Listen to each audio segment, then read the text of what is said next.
There's at least one girl who can eat like 2 double cheeseburgers for lunch and still looks like a supermodel without even working out. I always wondered, how are they doing that? What secret habits do they have we don't know about? I know what you're thinking. Girl, it's just her genetics. She probably has a fast metabolism. And you're right, she probably has. But what if I told you that there are 6 simple ways you could trick your own metabolism into acting just like hers?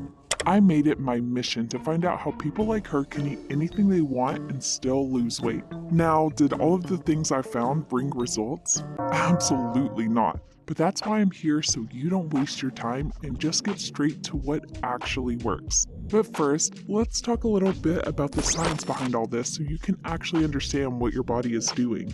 Your body burns calories in 2 ways, through physical activity and your metabolism. Your metabolism burns more than 60% of your calories, while physical activity only accounts for about 30%. So naturally, people with fast metabolisms race through their calories much faster than others who can eat whatever they want and still look like Gigi Hadid. Everyone is naturally born with different metabolic rates, but there are a ton of ways to boost your metabolism without dieting or working out. But first, I want to bring up something even more important I discovered during my research. I was in utter shock when I found out that people were completely replacing water with stuff like soda in their diets.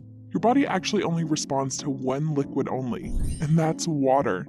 You've probably been wondering why all the hot girls constantly carry their water bottles with them. Well, drinking water is about way more than just the aesthetics. Drinking about half a liter of cold water increases your metabolism by almost 30% for 30 to 40 minutes, because your body has to work harder to regulate its temperature. This helps you burn calories much quicker. Also, most of the time, thirst or dehydration can be mistaken for hunger. Drinking water occasionally helps you feel way less hungry and is great for appetite control. Ironically, water also helps reduce bloating. Bloating happens when your body holds on to excess liquid. This is called fluid retention. Staying hydrated helps your body release those fluids more easily because your body has no need to retain it anymore. I know we all love our sweet little drinks, but you wouldn't believe how many calories these bad boys are packing. 1 can of Coke has well over 150 calories, and this is the standard for most canned drinks. So what you need in that tumbler is water, not soda. But as great as water is, she can't do the work all by herself. In the end, if you're eating more food than your metabolism can burn, then you're still gonna gain a ton of weight. Sadly, that's how it works. But the catch is that you don't have to change anything about your diet to consume fewer calories. Nailing portion control lets you eat whatever you want and still be skinny. I know people always make portion control seem like you have to start eating like a mouse, but there are lots of practical ways to go about it and still eat until you're full. Let me introduce you to the PCF rule. It goes more protein, less carbs, the least fats. But it's not about switching to a high protein diet. You just have to apply this rule to the food you already like.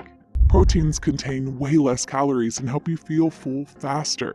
So when you're eating, try to get more protein, less carbs, and the smallest amount of fatty food. P, then C, then F. So for your Chipotle order, you could add less rice and more beans. For your fast food, get more wings and less fries, or even give flat dough pizza a try. This simple formula helps you eat anything you want and still consume less calories. Here's a simple guide to help you know what class of food most meals fall under. You can also eat smaller amounts of heavy foods like desserts, chips, fast food, and other calorie-dense meals. Get a small slice of cake for dessert. Keep fast food orders to once a week, or maybe eat half rather than a full bag of chips in one sitting. Here are some calorie-dense foods so you can get a feeling for it.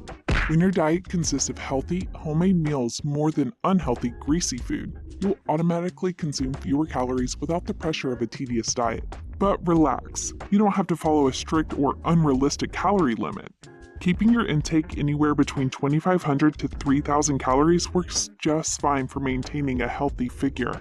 I know portion control may seem difficult because it's kinda hard to eat less, but I found a simple trick that helps to consume way less food without even trying. There is absolutely no reason to race through your meals. It's actually bad for you. It just ends up making you bloated and can mess with your stomach and the signals it sends to your brain when you're full, which ends up making you eat much more than you normally would have. By eating slower, you kind of trick your brain into thinking you're full before you can even overeat. It takes about 20 minutes for your stomach to send the "I'm full" signal, so if you rush, you'll probably eat a lot more than you need. And because eating slower helps improve digestion, it indirectly boosts your metabolism too. And to be honest, food tastes way better when you're not eating at about 100 scoops per minute. You can implement little practices like putting your fork down between bites or putting your phone away while you eat so you can take your time with your meal. Little habits like this might seem insignificant, but they add up and end up making a huge difference. Eating slower helps you feel full with less food. But what about the time between meals? If you're constantly snacking or eating out of boredom, your body never gets a break to fully digest and reset, and you're going to start gaining weight again pretty quickly. Keeping gaps between your meals gives your body time to break down the food you've already had. Your body uses hormones for all kinds of things, including hunger and feeling full. Ghrelin is the hormone that makes you hungry, and leptin tells you when you're full. They work like a team. When one goes up, the other goes down. But when you're constantly eating, even when you're not really hungry, it kind of messes with how your body releases these signals. Ghrelin stops rising properly so you don't feel real hunger, and leptin gets ignored, making it harder to know when you're full. That's why leaving gaps between meals helps you take back control over your hunger. If sticking to those gaps sounds tough to you, start by cutting off all meals by 8 to 10 p.m. This is a great way to do an intermittent fast without even noticing, because you instantly get a 12-hour intermittent fasting window between 9 p.m. and breakfast the next morning. I know those midnight snacks can be tempting, but if you truly want to maintain a healthy weight without a strict diet, you need to put the Cheetos down late at night and get some sleep. While you're having sweet dreams, your body is doing a lot of work to keep you alive. That's why you burn about 40 to 80 calories per hour while sleeping. Poor sleep heightens ghrelin levels, the hunger hormone we talked about earlier, making you feel hungry all day long. Sleeping badly also makes your brain extremely tired, which makes you crave sugary and high-calorie meals even more because your body is in need of way more energy than usual. Try to get at least 7 to 8 hours of sleep every night, and if you can, try to sneak in a nap during the day. But as simple as it sounds, maintaining your body weight is not just about taking a nap. Working out may be a great way to build your dream body, but definitely not the only way to keep a healthy weight. For all my lazy girls, here's a list of fun cardio options that actually don't feel like work. But I know, sometimes we're too lazy for even that, which is why I'm not gonna keep this super simple hack I found during my research. Sucking in your belly.